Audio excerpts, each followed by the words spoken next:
இப்ப நீங்க அரசியல்ல இருக்கீங்க, இல்ல ஒரு நிறுவனத்துல நீங்க வேலை பார்க்குறீங்க. உங்களுக்கு ஒரு பதவி உயர்வு வேண்டும், இல்ல அரசியல்ல ஒரு பதவி வேண்டும். நீங்க வர வேண்டிய ஸ்தலம் காசி. சனி பகவானுக்கு நவகிரகங்களில் ஒருவராக பதவியை கொடுத்த ஸ்தலம் காசி. சனி பகவானை பத்தி பேசும்போது, சார் எனக்கு 7.5 சனி ஸ்டார்ட் ஆயிருக்கு சார், சார் எனக்கு அஷ்டம சனி ஸ்டார்ட் ஆயிருக்கு, அர்த்தாஷ்டம சனி ஸ்டார்ட் ஆயிருக்கு, நான் காசி வந்தா ஏதேனும் எனக்கு தீங்கு நேருமானா, உங்களுக்கு உண்மையிலேயே ஹரிச்சந்திரன்கிற ஒரு லேசுபட்டவர் இல்ல, அயோத்திய ஆண்டவர் சந்திரமதின்னு ஒரு அம்மாவை பார்க்க போறாரு. அந்த அம்மாவுக்கு சுயம்பரம் நடக்குது. இவரு அந்த சுயம்பரத்துக்கு போறார், சந்திரமதி சுயம்பரத்துக்கு. கழுத்துல பார்த்தா அந்த சுயம்பரம் நடக்கிற பொண்ணு, எந்த பொண்ணுக்கு சுயம்பரம் நடக்குதோ அந்த பொண்ணு தாலி போட்டு, அந்த பொண்ணுக்கு தான் கல்யாணத்துக்கு மாப்பிள்ளை பாக்குறாங்க. ஆனா அந்த பொண்ணு தாலியோட இருக்கு. நிறைய பேர் கங்கா ஸ்நானத்துக்கு போயிட்டு துணியை விட்டுட்டு வரணும்னு போய் தண்ணியில துணியை விடுவாங்க. அது கங்கா சாபம் ஆயிடும்.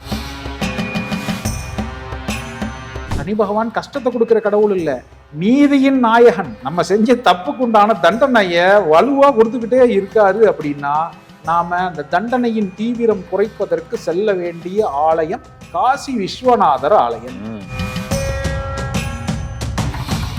வழக்கத்துக்கு மாறா எல்லாம் தன்னை பார்த்து ஓடுறதை பார்த்த உடனே இவருக்கு சந்தேகம் வந்துருது. ஒருவேளை காசி உண்மையிலேயே இப்படிப்பட்ட நகரம் தானா, நல்லவர்களை கூட சோதித்து பார்க்கின்ற நகரமானு யோசிக்கிறார். இப்படியே போயிட்டே இருக்கும்போது உச்சி வேலை, மதியம் 12 மணி. இவருக்கு அறமயக்கம் ஆயிடுது கிருகிருன்னு. ஒரு கட்டத்துக்கு மேல போய் உணவோ நீரோ எதுவுமே கிடைக்காம ஒரு பாலைவனத்துல மாட்டின கதியில விஸ்வாமித்திரர் சிக்கிறார். இப்ப சொல்றாரு, எனக்கு உணவு நீர் கொடுக்காத, மரியாதை கொடுக்காத இந்த காசி,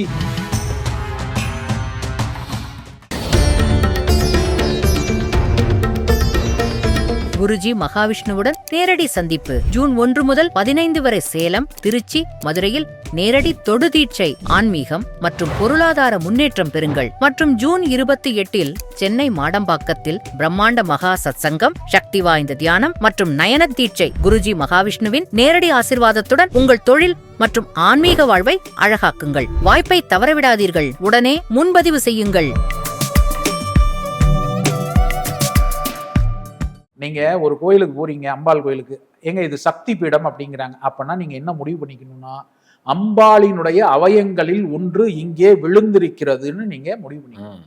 அதுதான் சக்தி பீடங்கள். இந்த பண்ணிய பிறகும், இந்த மாதிரி உடைச்சி 51 பாகங்களா பிரிச்ச பிறகும் எஞ்சிய மிச்சங்களை அவரு அந்த பித்தம் தெளிவதற்காக அதை தூக்கிட்டு இடுகாட்டில் தீயிடணும். அதுக்காக காசி வர்றார் சுவாமி. யாருங்க? சிவபெருமான். இவர் வருவதற்கு முன்னரே அங்கே ஒரு கிணறு தோண்டி, அந்த கிணற்றின் அருகிலே ஸ்ரீமன் நாராயணன் தவம் இருக்கார்.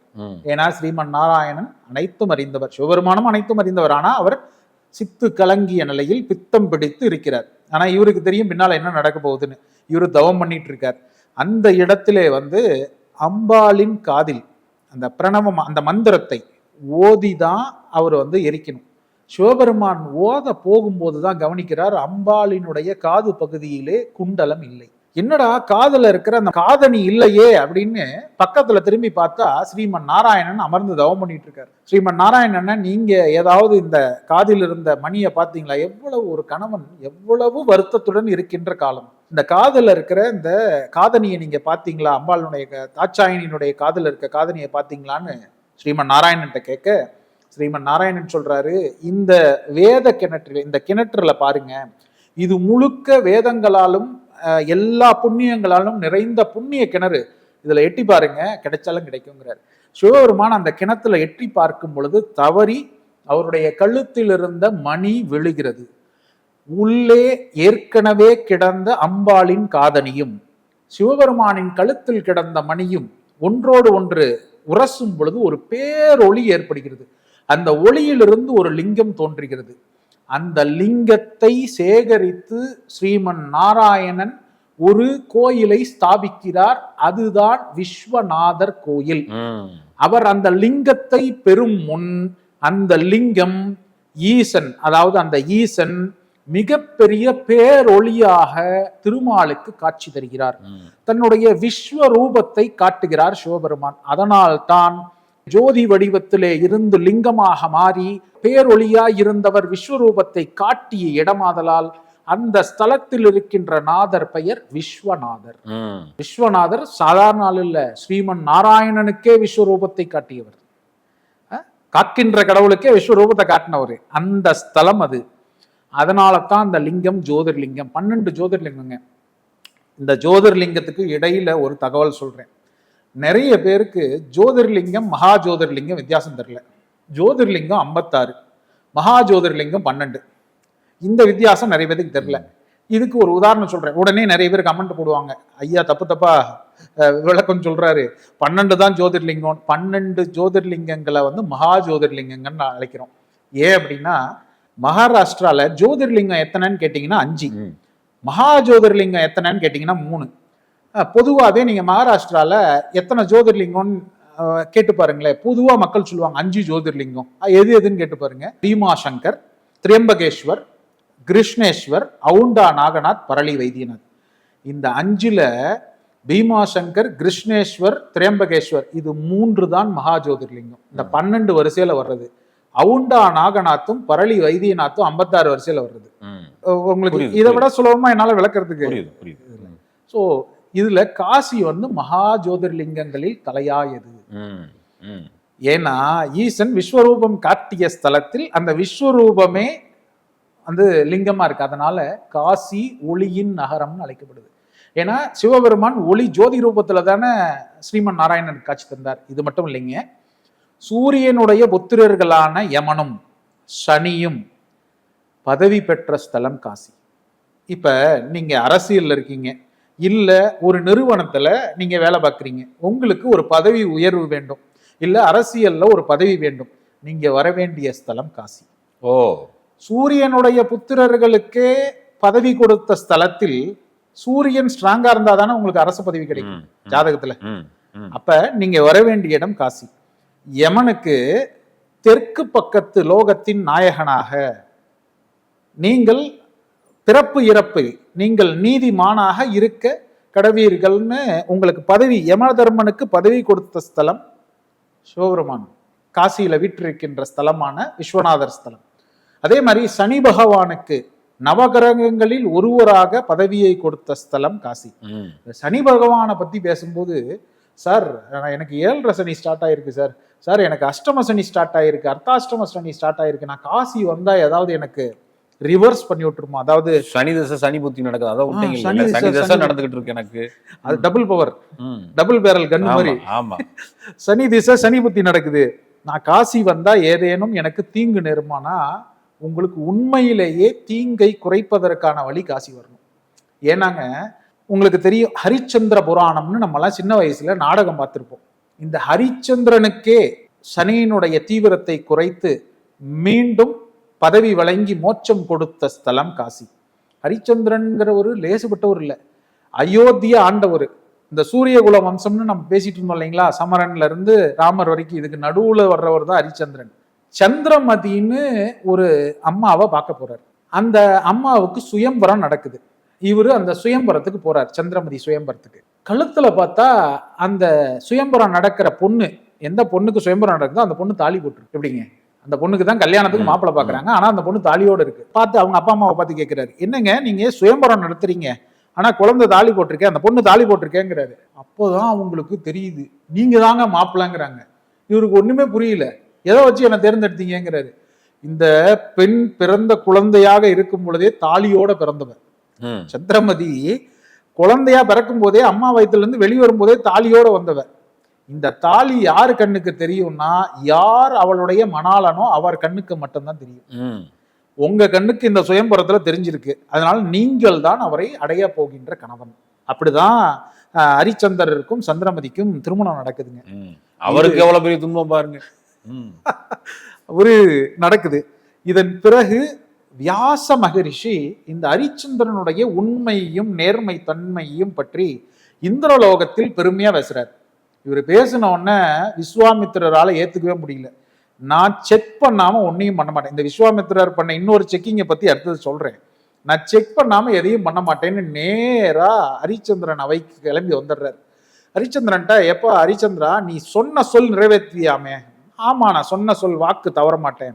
சரி எனக்கு ஏதாவது கொடுப்பியா அப்படின்னா இங்கேயும் ஓப்பன் ஹேண்டட் கொஸ்டின் மாதிரி என்ன வேணுமோ கேளுங்க கொடுக்குறேன்ட்டாரு ஹரிச்சந்திரன். சிக்குனாரு. விஸ்வாமித்திரர் கேட்கிறாரு, உன்னுடைய அரசவை, உன்னுடைய மொத்த இந்த நாடு, பணம், பொருள் எல்லாத்தையும் எனக்கு தந்துருங்கிறாரு. அவ்வளவுதானே எடுத்துக்கங்கன்ட்டு மனைவியும் மகனையும், அவருக்கு ஒரு மகன், 2 பேரையும் கூட்டிக்கிட்டு காசிக்கு புறப்பட்டலாம், கஷேத்ராடனம் சன்னியாச வாழ்க்கை போயிடலான்ட்டு ஹரிச்சந்திரர் பிறப்புறாரு. நீங்க இதுல ஒண்ணு கவனிக்கணும், இந்த சூரிய குலத்துல பிறந்தவங்க மட்டும் பாருங்க சன்னியாச வாழ்க்கை தவிர்க்க முடியாதது ஆயிடுது. அவரு சமரன் வந்து வடக்கிருந்து உயிர் நீத்தார், ஹரிச்சந்திரன் வந்து காசிக்கு வந்து கஷ்டப்பட்டார், ராமர் 14 ஆண்டு வனவாசம் போனார். அப்ப இது பாத்துக்கங்க, இது ஒரு தகவல் சொல்றேன். இந்த ஹரிச்சந்திரன் வந்து காசிக்கு புறப்படலான்னு வரும்போது இப்ப விஸ்வாமித்திரர் இன்னொரு கேள்வி வைக்கிறாரு, இதெல்லாம் நான் பெறணும்னா நீ முதல்ல எனக்கு தட்சணை கொடுக்கணும், எனக்கு தட்சணை கொடுத்தால்தான் நான் இதெல்லாம் பெற்றுக்கொள்வேன். எல்லாத்தையும் கொடுத்ததுக்கு அப்புறம் தட்சணைக்கு எங்க போவாரு? உழைத்து அவர் கேட்கின்ற தட்சணையை கொடுக்கணும்னா கூட பல மாதங்கள் ஆகும். உடனே அவர் என்ன முடிவு பண்றாரு, சந்தையில போய் தன்னுடைய மனைவியையும் மகனையும் ஏலம் விடணும்னு முடிவு பண்றாரு. இதுக்கு முன்னால அவருக்கு சனி பகவான் ஒரு பார்வை பாக்குறாரு, 7.5 சனி ஸ்டார்ட் ஆகுது. அப்பதான் இதெல்லாம் நடக்குது. விஸ்வாமித்திர ரூபத்துல வர்றாரு சனி பகவான். இப்ப இவரு அமௌண்ட் சொல்லிட்டாரா, என்ன வேணுங்கிறத சொல்லிட்டாரா அவரு விஸ்வாமித்திரரு? ஒரு பெரும்பொருள் கேட்கிறாரு, ஒரு பெரும்பொருள் தட்சணையா கொடுத்தா தான் நான் இதெல்லாம் வாங்கிக்க. இவர் கேட்டதே மொத்தத்தையும் சுரண்டிட்டாரு, ஆனா பெரும்பொருள் தட்சணை வேற வேணுமா, எங்க போவாரு? அப்ப மனைவியும் மகனையும் ஏலத்துல விடலான்னு விடுறாரு. ஏலத்தில் ஒரு அந்தணன் வந்து ஏலம் எடுக்கிறாரு, காசியில இருக்கிற அந்தணன். ஆனா அது போதுமான அளவு தயாரா இல்லை. கடைசியா என்ன பண்றாரு, தன்னையே ஏலம் கொடுக்கிறாரு. அப்ப வந்து இந்த சுடுகாட்டில், அதாவது சுடலை காக்கின்ற வேலையை செய்கின்ற ஒருவனுக்கு இவரு அடிமையா போறாரு. மொத்த பணத்தையும் கொண்டு வந்து விஸ்வாமித்திரர்கிட்ட கொடுத்துட்டு மனைவி மகனை ஒரு அந்தனர் வீட்டில் வேலை ஆட்களாக அனுப்பிவிட்டு, எப்படி ராஜா சத்திரிய தர்மத்தை கடைபிடிக்கின்ற ராஜா வேலைக்காரங்களா 2 பேத்தையும் அனுப்பிச்சு விட்டு இவரு வந்து சுடலை காக்கின்ற சாமியா வந்து உட்காந்துட்டாரு. இவரு இந்த சுடுகாட்டுல இவருக்கு என்ன சம்பளம் தெரியுங்களா கேட்டா பாவமா இருக்கும், இன்னும் இப்படிலாம் ஒரு ராஜா கஷ்டப்பட்டு இருக்காருன்னு. வருகின்ற காசை இவருக்கு வேலை ஒருத்தர் வந்து ஏலம் எடுத்தான்ல இவரை, அவருக்கு கொடுத்துடணும்.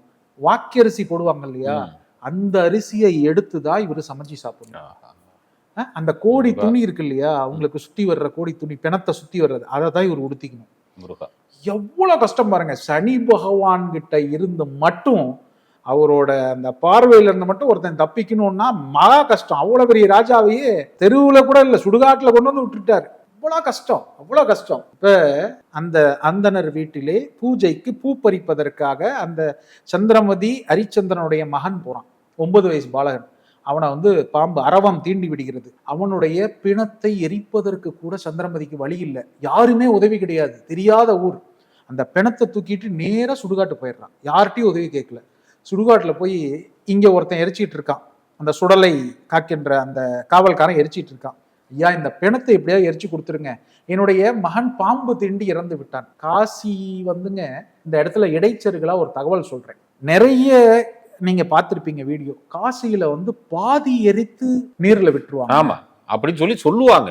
ஆமா, அதுல குளிக்கிறது கூட நிறைய பேர் அச்சப்படுறது காரணம் அதானே. ஒண்ணு தெரிஞ்சுக்குங்க, இந்த தகவல் சொல்றேன். ஏன்னா என்கிட்ட ட்ரிப்பு வர்றவங்க, யாத்திரை வர்றவங்க கங்கா ஸ்நானம் பண்ணுங்கன்னு காசியில சொன்னோன்னு வச்சுக்கோங்க, ஐயா நான் ஒரு தகவல் கேள்விப்பட்டேன், உண்மையாம்பாங்க. என்னங்கன்னா, இந்த பிணங்கள்லாம் பாதி எரிச்சு காசி கங்கையில இழுத்து விட்டுருவாங்களாமே, நான் கேள்விப்பட்டேன். ஒன்று தெரிந்து கொள்ளுங்கள், உங்க ஊர்ல சுடுகாட்டுல எரிக்கிறத விட பவுடரா எரிச்சு தருவாங்க காசியில.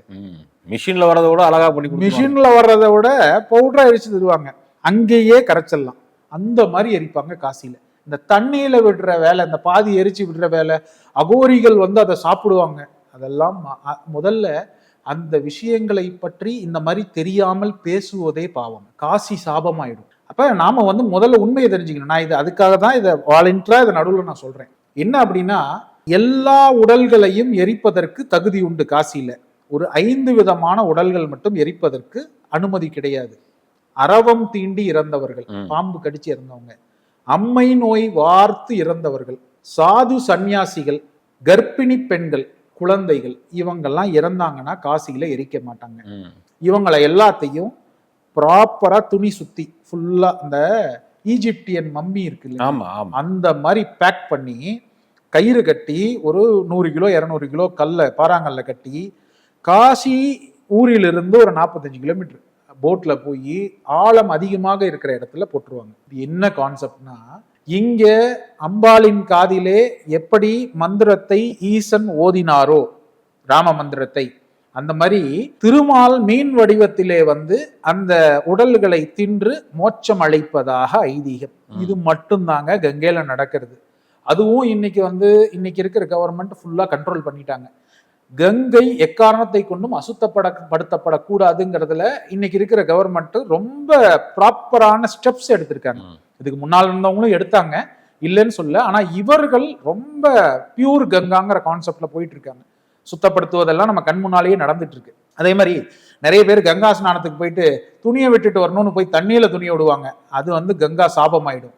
துணி விடுறதுங்கிறது நீங்கள் மறுபிறப்பு எடுக்கக்கூடிய கான்செப்ட். நீங்க தண்ணியில போடாம கங்கா சாபத்துக்கு ஆளாகாம படித்துறையில போட்டுட்டீங்கன்னா யாரோ ஒருவர், தேவையான ஒருவர் எடுத்துக்குவாங்க. இன்னொன்னு கவர்மெண்டே ப்ராப்பரான ஆட்களை நியமித்து அடுத்த 5 நிமிஷத்துல அந்த உடைகளை எடுத்துடுவாங்க. இன்னொன்னு உங்களுக்கு கூடுதல் தகவலா சொல்றேன். நீங்க ட்ரெஸ்ஸை விடணும்னு முடிவு பண்ணிட்டீங்கன்னா நல்ல ட்ரெஸ்ஸா, முடிஞ்சா புது ட்ரெஸ்ஸா போட்டுட்டு போய் விடுங்க. உங்களுடைய பழைய கிழிந்த உள்ளாடைகள் விட்டீங்கன்னா உபயோகப்படாமல் போகும். அது 2 கான்செப்ட். ஒண்ணு உங்களுக்கு மறுபிறப்பு, இன்னொன்னு ஆடை தானம்ங்கிற கான்செப்ட்ல வந்துடும். கிழிஞ்ச பொருட்கள் யாரும் உபயோகப்படுத்த மாட்டாங்க, அது வீணா தான் போகும். அதுக்கு செய்யறதை சிறப்பா செய்யணும். விஷயத்துக்கு வருவாங்க. இந்த பாம்பு தீண்டி இறந்த மகனை கொண்டு எரிக்கிறதுக்காக காசி மயானத்துக்கு வர்றாங்க. அங்க இருந்து அந்த சுடலை காக்கின்ற அந்த நபர் சொல்றாரு, அம்மா காசு கொடுத்தாதான் இங்க எரிக்க முடியும். அப்ப அந்த அம்மா சொல்றாங்க, என்கிட்ட காசு இல்லை, ஒண்ணுமே இல்லை. ஏற்கனவே அந்த மகனை சுற்றி கொண்டு வந்திருப்பது அவளுடைய ஆடையிலிருந்து கிழித்த பகுதியை வைத்துதான் சுற்றி கொண்டு வந்திருக்காங்க. அப்ப இவரு கேட்கிறாரு, இப்படியே பாக்குறாரு, சுடலையில எரிப்பாங்க இல்லையா, அந்த தொழிலை செய்கின்றவர் இப்படி பாக்குறாரு. பார்த்துட்டு, எம்மா உங்ககிட்ட ஒண்ணுமே இல்லைன்னா உன் கழுத்துல தாலி இருக்கே, அதை கொடுமாங்கிறாரு. அந்த அம்மாவுக்கு அப்படியே அழுகையா வருது. ஏன்னா தன்னுடைய தாலி ஒரு கண்ணுக்கு மட்டும்தான் உலகத்துல தெரியும். அது யாருன்னா தன்னுடைய கணவன். இந்த வேலையை செய்யறவன் தன்னுடைய கணவன் கண்டுபிடிச்சிட்டாங்க. ஆனா அவருக்கு சந்திரமதி தான் மனைவின்னு தெரியல, இறந்தது தான் மகன்னு தெரியல. இப்ப அந்த அம்மா என்ன சொல்றாங்க, ஐயா அதெல்லாம் இல்லை, என்கிட்ட இருக்கிற கடைசி இது இந்த சேலை தான், இந்த உடையையும் நான் தந்து விடுகிறேன், நான் நிர்வாணமா கூட ஆயிடுறேன், ஆனா என்னுடைய மகனை எரித்து தாருங்கள்ங்கும் போதுதான் சிவபெருமான் தோன்றாரு. போதும், உனக்கு கொடுத்த சோதனைகள்ல நீ எல்லாத்துலயும் ஜெயிச்சிட்ட, நீ வாக்கு மாறாதவன்கிறத இந்த உலகத்துக்கு நிரூபிச்சாச்சு.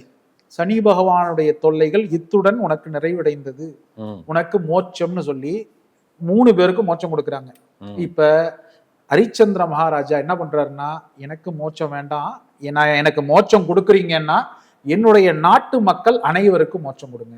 அம்பாள் சொல்றாங்க, விசாலாட்சி அம்பாள், அப்படிலாம் தர முடியாது, அவரவருடைய பாவ புண்ணிய கணக்குக்கு ஏற்பதான் மோட்சம் கிடைக்கும், அப்படிலாம் தர முடியாது அப்படின்னோன்னு ஹரிச்சந்திர மகாராஜா சொல்றாரு, என்னுடைய நாட்டு மக்களுக்கு இல்லாதது எனக்கு வேண்டாம், நான் இந்த பூலோகத்திலேயே இருந்து விடுகிறேன், நான் இவ்வளவு நாளா பட்ட கஷ்டத்தின் வழியே பெற்ற புண்ணியம் மொத்தத்தையும் என்னுடைய நாட்டு மக்களுக்கு அளிக்கிறேன், அதன் வழியே அவர்கள் மோட்சம் போகட்டும், நானும் என்னுடைய மனைவியும் மகனும் இந்த பூலோகத்திலேயே இருந்து எங்கள் வாழ்க்கையை நிறைவு செய்கிறோம்ங்கிறார்.